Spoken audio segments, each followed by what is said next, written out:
Bagaimana cara mencari informasi kesehatan di internet? Proses pencarian informasi kesehatan melalui media internet dilakukan dengan mencari info kesehatan pada laman yang kredibel dengan menggunakan kata kunci yang tepat. Ciri sebuah laman menyediakan informasi kesehatan yang kredibel. Yang pertama, website kredibel selalu menampilkan siapa saja yang terlibat dalam pengelolaan website berupa dewan redaksi, tim, editor, dan alamat pengelola website. Contohnya website pemerintah seperti www.kemkes.go.id dan website pendidikan www.ums.ac.id. Kedua, mencari informasi dari sumber terpercaya dengan menghindari sumber seperti Blogspot, WordPress, dan Wikipedia. Cara memilih kata kunci untuk mencari informasi. Kata kunci harus jelas, bisa berupa frase, potongan kalimat, nama tokoh, penyakit, obat, dan sebagainya. Semakin jelas kata kunci, maka pencarian akan semakin mendekati dan kesalahan pemilihan kata kunci akan berakibat pada buruknya hasil pencarian. Dalam mengetikkan kata kunci, terdapat dua cara untuk menuliskannya pada mesin pencari informasi. Pertama, menggunakan tanda baca kutip. Cara ini terbilang lebih gampang, tetapi akan banyak website muncul yang belum diketahui kredibilitasnya. Misal COVID-19. Kedua, menggunakan tanda titik dua, yang berarti spesifik. Untuk penggunaan tanda ini khusus satu kata saja, tetapi langsung spesifik ke websitenya. Caranya yaitu dengan mengetik site, kemudian ketikkan kata kunci. Selanjutnya, terdapat video contoh membuka laman website. Kita dapat mengetikkan pada laman pencarian, yaitu dengan mengetikkan www.kemkes.go.id COVID-19. Video laman website ini diakses pada tanggal 18 Juni 2021. Menggunakan pencarian jenis file tertentu dengan menggunakan rumusnya, jenis file dan kata kunci. Selanjutnya terdapat video contoh membuka laman website. Kita dapat mengetikkan pada laman pencarian, yaitu dengan mengetikkan PDF vaksin COVID-19. Video laman website ini diakses pada tanggal 18 Juni 2021. Nah, itu tadi beberapa cara untuk mencari informasi kesehatan di internet. Mudah bukan? Selamat mempraktikkan!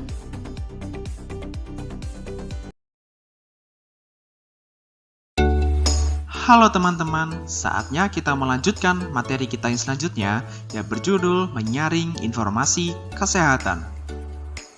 Nah, strategi selanjutnya adalah mengkonfirmasi informasi kesehatan yang telah didapatkan dengan mencari kembali informasi pada situs lain. Lalu, bandingkanlah informasi tersebut dari satu sumber dengan sumber lainnya. Kunci dalam kegiatan penyaringan informasi kesehatan adalah tidak langsung mempercayai informasi. Memunculkan keingintahuan, menyelidiki dengan selalu mengajukan pertanyaan, benarkah informasi tersebut? Lalu, melakukan upaya mengkonfirmasi kebenarannya. Berikut adalah strateginya. Yang pertama, pilih kata kunci dan batasi kata kunci pada website terpercaya. Pilihlah kata kunci yang tepat, jelas, dan memudahkan mesin pencari. Contohnya adalah pencegahan penularan COVID-19.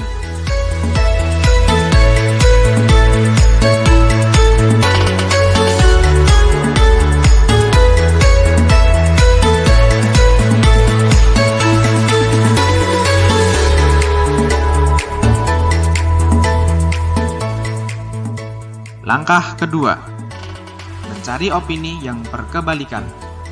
Contohnya adalah kayu putih bermanfaat mencegah COVID-19.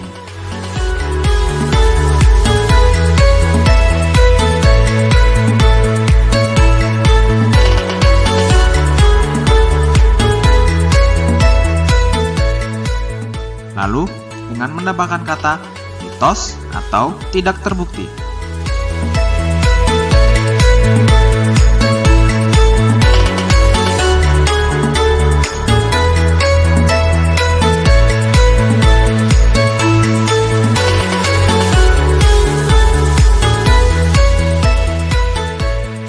Langkah ketiga, memperhatikan rujukan sumber referensi. Di sini, Anda akan mencari informasi dari sumber asli yang dikutip pada suatu artikel. Contohnya adalah terdapat artikel yang menyatakan bahwa bilik disinfektan tidak efektif mencegah penularan COVID-19. Bahkan, dapat menimbulkan iritasi pada tubuh manusia jika terkena cairan disinfektan tersebut. Pada laman berita CNN dengan judul "Bahaya bilik disinfeksi dari iritasi sampai belum lolos uji".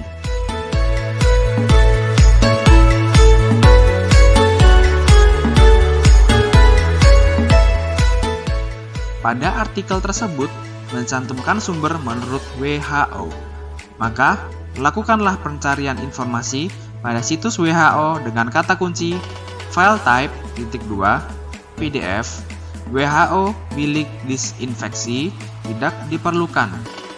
Maka, Anda akan menemukan informasi berikut ini sebagai hasil pencarian teratas pada Google.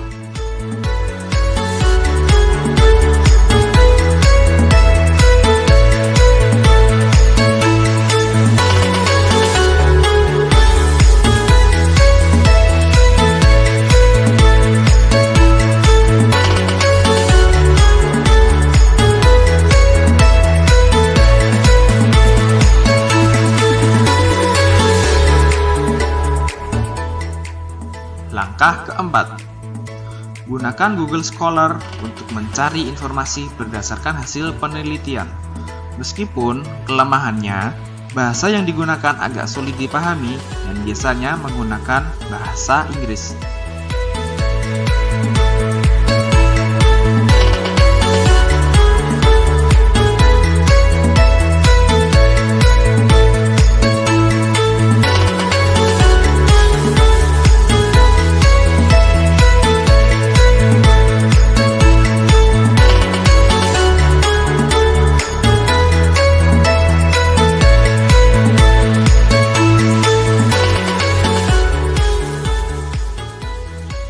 Sekian dari kami.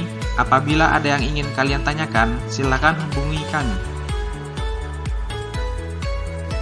Terima kasih.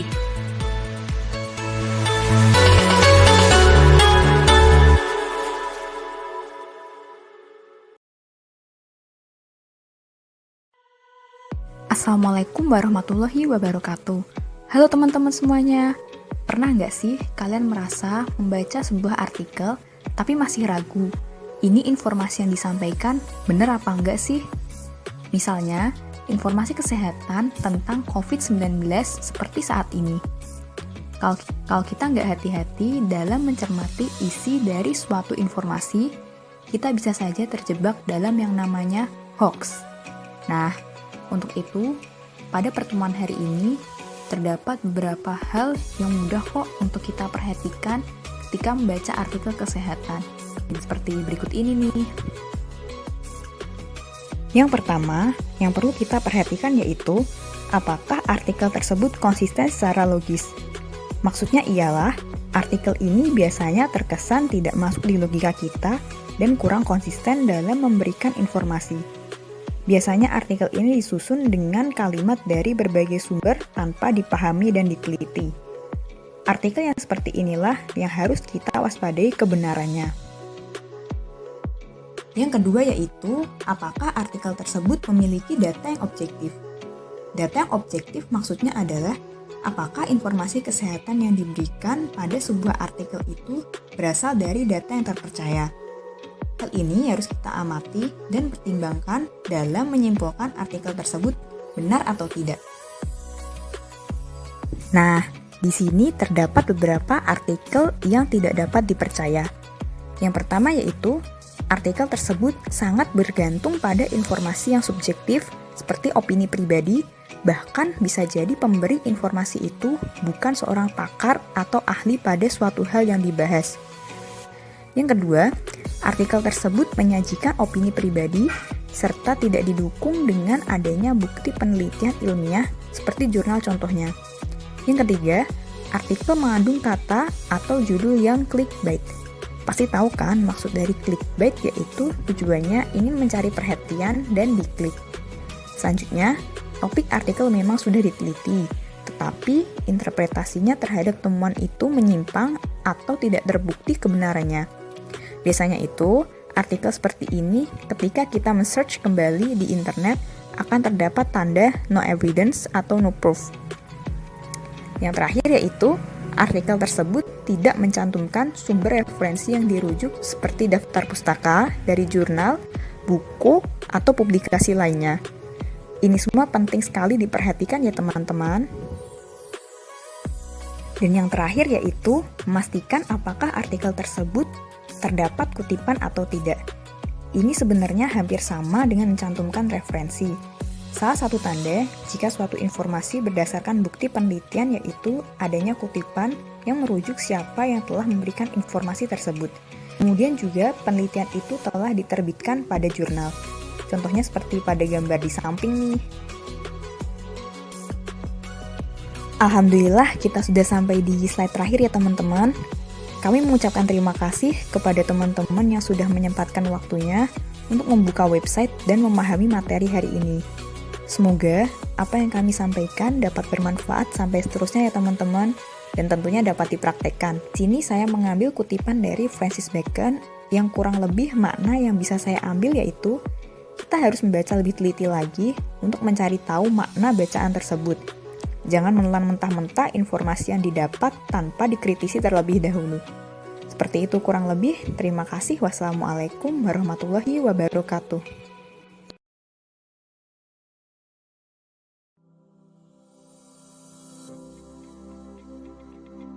Informasi kesehatan berbasis bukti ilmiah atau evidence base.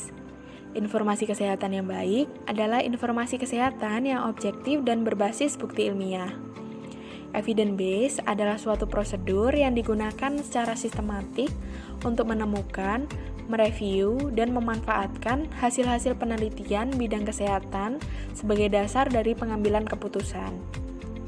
Ada dua strategi digunakan untuk merealisasi tujuan tersebut. Pertama, bukti ilmiah didapatkan dari hasil riset atau penelitian berdasarkan metodologi yang tepat. Kedua, pengambilan keputusan terkait kesehatan harus didukung oleh bukti ilmiah yang paling kuat. Hierarki atau tingkatan bukti ilmiah. Pertama, bukti atau informasi kesehatan tertinggi merupakan informasi kesehatan yang dihasilkan dari hasil kajian sistematis. Lalu, pada tingkatan bawahnya adalah penelitian yang dilakukan dengan desain randomized control trial, dan yang paling lemah, bukti ilmiahnya adalah expert opinion atau pendapat dari ahli. Opini ahli terletak pada urutan terbawah karena tidak ada bukti ilmiah atau penelitian sebelumnya yang mendasari opini tersebut, sehingga kurang kuat untuk dijadikan informasi berdasarkan bukti. Testimoni kesehatan tidak dapat dipercaya. Banyak sekali beredar di internet informasi kesehatan yang menyesatkan. Contohnya, terdapat informasi bahwa suplemen atau obat herbal tertentu dapat mengobati COVID-19 dengan cepat. Khasiat berbagai obat atau suplemen yang diklaim dapat meningkatkan kesehatan seharusnya didasari dengan penelitian sebelumnya untuk membuktikan kebenarannya. Namun, pembuat klaim palsu cenderung hanya memamerkan testimonial, opini belaka, dan informasi bias yang serupa di internet untuk meyakinkan konsumen tentang keefektifan produk tersebut. Mari kita bahas beberapa alasan mengapa testimoni pribadi pada produk kesehatan bukanlah bukti bahwa produk tersebut efektif menyembuhkan. 1. Mungkin kesehatan pengguna dapat meningkat tanpa alasan apapun. Belum diketahui apakah suplemen kesehatan yang bertanggung jawab terhadap kesembuhan, atau kita memang dapat sembuh dengan sendirinya tanpa memerlukan suplemen tersebut. 2. Pengguna menganggap suplemen tersebut menyembuhkan penyakit mereka. Pengguna mungkin tidak menyebutkan dalam testimoni bahwa mereka juga menerima perawatan lain untuk penyakit mereka. 3. Mereka mungkin benar-benar sembuh. Kesaksian mereka mungkin hanya menyertakan sampai pada titik di mana mereka menjadi lebih baik. Mereka tidak menceritakan apakah kondisi mereka memburuk setelahnya. Itulah beberapa penjelasan terkait evidence base dan testimoni informasi kesehatan yang harus dicek kembali selama pandemi COVID-19. Semoga informasi yang disampaikan dapat bermanfaat. Sampai jumpa di materi selanjutnya.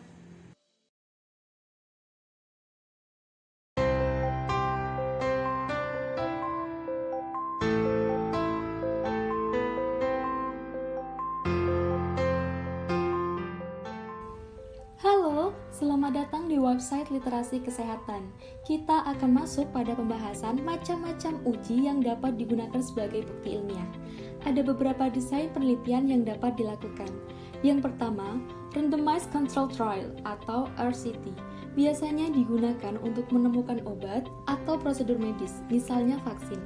Uji ini dilakukan dengan cara mengumpulkan sampel secara acak dan membagi menjadi dua kelompok. Kelompok uji yaitu kelompok yang diminta menggunakan vaksin, sedangkan kelompok kontrol adalah kelompok yang diberi obat yang tidak memiliki kandungan aktif di dalamnya, atau placebo. Vaksin dapat dinyatakan efektif apabila terdapat perbedaan dalam hal kemanjuran mencegah infeksi COVID-19 antara kelompok uji dengan kelompok kontrol, serta kejadian infeksi COVID-19 pada kelompok uji lebih sedikit dibanding kelompok kontrol. Selanjutnya, uji klinis yang terdiri dari 3 fase uji atau penelitian. Dari 4 fase uji klinis meliputi 3 fase, yaitu fase pertama, fase kedua, dan fase ketiga.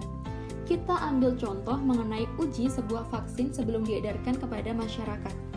Kita masuk ke fase pertama. Uji fase pertama ini bertujuan untuk mengetahui efek samping dari vaksin, misalnya vaksin COVID-19 sebelum diedarkan, dan apakah dapat diterima oleh tubuh. Dalam uji fase pertama, yang paling penting adalah keamanan atau safety. Kemudian fase kedua.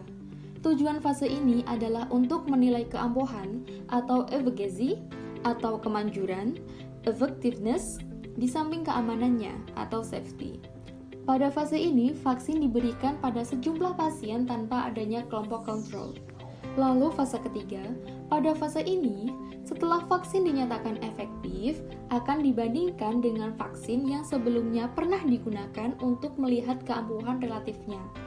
Pada uji fase ketiga, akan dibagi menjadi kelompok uji dan kelompok kontrol. Kelompok uji dan kontrol harus dipilih secara random. Uji inilah yang biasanya disebut Randomized Control Trial atau RCT. Fase keempat, yaitu dilakukan pengawasan lebih lanjut untuk melihat efek samping jangka panjang, morbiditas, dan atau mortalitasnya. Yang pertama, kita sudah mempelajari desain penelitian Randomized Control Trial atau RCT. Yang kedua adalah cohort. Pasti teman-teman tidak asing dengan penelitian ini ya. Uji cohort merupakan penelitian dengan model rancangan waktu secara prospektif atau ke depan.